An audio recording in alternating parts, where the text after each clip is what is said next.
Assalamu alaikum. How are you all? Hope you all are doing well and taking good care of your health.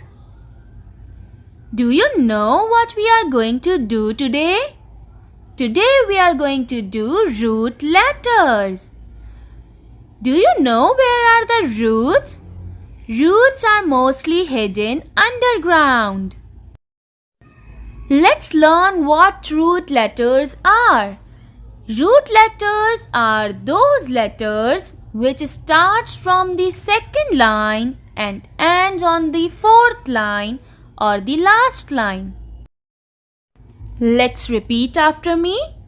Root letters starts from the second line and ends on the fourth line. Let's do an exercise and learn root letters. The first root letter is G. G is starting from the second line and ending on the fourth line. The next root letter is J. The next root letter is P.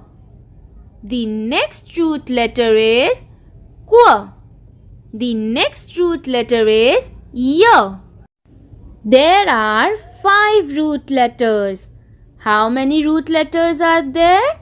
There are 5 root letters. Now let's repeat after me. G, J, P, Q, Y.